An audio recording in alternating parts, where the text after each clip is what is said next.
l'avez compris, avec l'allogreffe de cellules souches hématopoïétiques, nous allons déclencher une sorte de guerre contre vos cellules malades. Malheureusement, comme dans toutes les guerres, il peut y avoir des dégâts collatéraux. La réaction ainsi déclenchée peut survenir dans les 3 mois qui suivent la greffe et toucher de façon variable certains de vos tissus sains, notamment la peau, le tube digestif et le foie, ou plus précisément les canaux biliaires. Cette réaction s'appelle la réaction du greffon contre l'hôte, ou la GVH. Au niveau de la peau, c'est la partie superficielle de la peau qui va être attaquée par le système immunitaire du donneur. Et ça va se traduire par l'apparition d'une rougeur, ce qu'en langage médical on appelle un érythème. Ces rougeurs vont apparaître dans des zones qui sont des zones un peu particulières, puisque ça peut toucher assez souvent les paumes des mains, les plantes des pieds, le bord latéral du cou, du tronc, mais n'importe quelle zone de la peau peut être touchée par cette éruption. Et c'est pour ça que vous verrez que les médecins qui s'occupent de vous, qui vont s'occuper de vous, quand ils viendront vous voir tous les jours, 2 fois par jour, regarderont attentivement toute votre peau partout pour voir si on ne voit pas apparaître, au-delà du 10e, 15e jour, ces éruptions cutanées. Le deuxième organe qui peut être touché par la réaction du greffon contre l'hôte, c'est l'intestin. Comment ça va se manifester? Par de la diarrhée, essentiellement de la diarrhée. Et là encore une fois, le problème va être de savoir si cette diarrhée qu'on constate chez un patient, chez vous, qui a vu une greffe de moelle ou de cellules souches, est liée à une réaction du greffon contre l'hôte ou à un autre phénomène, parce qu'au cours de cette thérapeutique particulière qu'est la greffe, de nombreux phénomènes peuvent conduire à une diarrhée. Et là encore une fois, donc, c'est la conjonction de cette diarrhée avec par exemple des éruptions cutanées qui vont faire penser à la réaction du greffon contre l'hôte.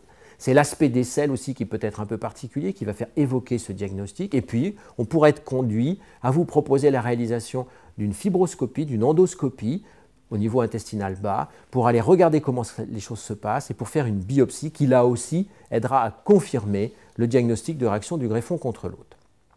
Le troisième organe qui peut être touché par la réaction aiguë du greffon contre l'hôte, c'est le foie.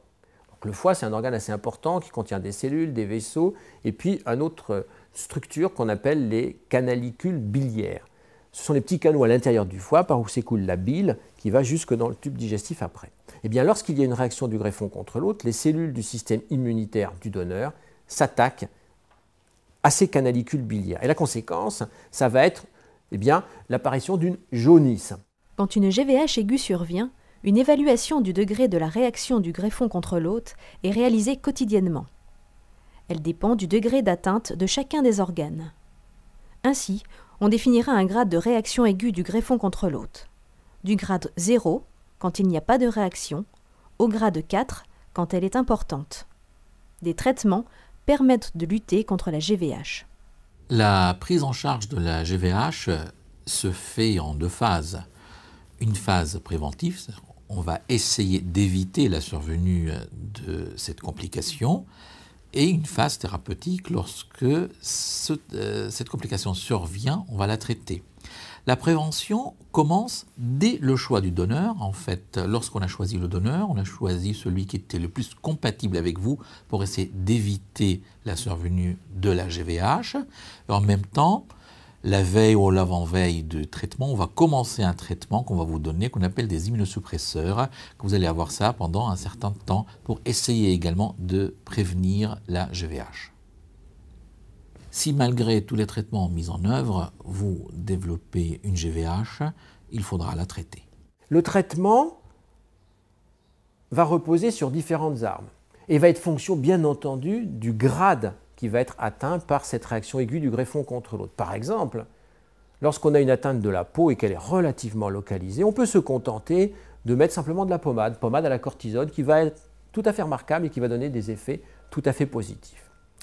Si le grade est plus important, dépasse l'atteinte cutanée, ou bien qu'on a une atteinte cutanée importante, extensive, voire digestive et hépatique, à ce moment-là, un traitement local par des pommades n'est plus suffisant. Il faut recourir à d'autres traitements. Et on utilise des lignes successives de traitement en fonction de leur succès ou non.